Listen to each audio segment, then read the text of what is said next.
నమస్తే అన్న, అందరికీ నమస్కారం. కువైట్లో ఇటీవల మనం చూసుకుంటే చాలామంది ప్రవాసులు సోషల్ మీడియా వేదికగా కువైటీలకు ఒక చట్టం, ప్రవాసులకు ఒక చట్టం ఉందని చెప్పేసి ఆవేదన వ్యక్తం చేస్తూ ఉన్నారు. ఏదైనా ప్రవాసులపైన దాడి చేయడం కానీ, చంపేయడం కానీ ఏదైనా జరిగితే కువైటీలు కొద్ది రోజుల తర్వాత నిర్దోషులుగా విడుదలైపోతూ ఉన్నారు.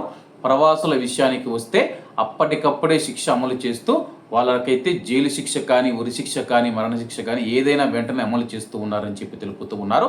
దీని గురించి మాట్లాడేందుకు ఎంబసీలు ఉన్నాయి, అలాగే అధికారులు ఉన్నారు, ప్రభుత్వం ఉంది. ఎవరు మాట్లాడే పరిస్థితుల్లో కూడా లేరన్నమాట.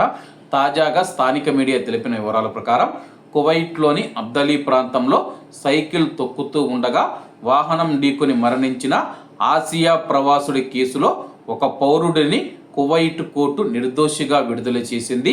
అలాగే డిఫెన్స్ లాయర్ గారు సమర్పించిన సాక్ష్యాల ప్రకారం బాధితుడు సైకిల్ తొక్కేటప్పుడు అవసరమైన భద్రతా విధానాలను పాటించలేదని, ఇది ఈ సంఘటనకు దారి తీసిందని చెప్పేసి కోర్టుకైతే తెలపడం జరిగిందనమాట.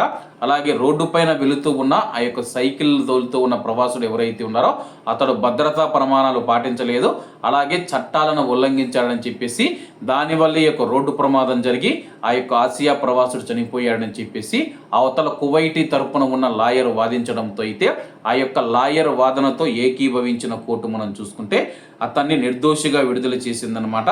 నేర బాధ్యతకు అవసరమైన కారణ సంబంధానికి సంబంధించిన విషయం తెలిసిందని, తద్వారా నిందితుడిని నిర్దోషిగా విడుదల చేస్తూ కోర్టు తీర్పు అయితే వచ్చిందనమాట. దీనిపైన కువైట్లో ఉన్న కొంతమంది అయితే సోషల్ మీడియా వేదికగా తమ యొక్క అభిప్రాయాలు వ్యక్తం చేస్తూ ఉన్నారనమాట. అదే ప్లేసులో కువైటీ సైకిల్ తొక్కుతూ ఉండి ప్రవాసుడు కారు నడుపుతూ ఉంటే ఇదే తీర్పు వచ్చేదా? అప్పుడు కూడా భద్రతా ప్రమాణాలు పాటించలేదు, ఆ సైకిల్ తోలుతూ ఉన్న వ్యక్తిది తప్పని చెప్పేసి తీర్పు వచ్చేదా అని చెప్పేసి చాలామంది ప్రశ్నిస్తూ ఉన్నారు. మరి దీనిపైన మీ యొక్క అభిప్రాయాన్ని కామెంట్ రూపంలో తెలియజేయాలని కోరుకుంటూ అందరూ బాగుండాలి, అందులో మనం ఉండాలి. అందరికీ నమస్తే అన్న, జై హింద్.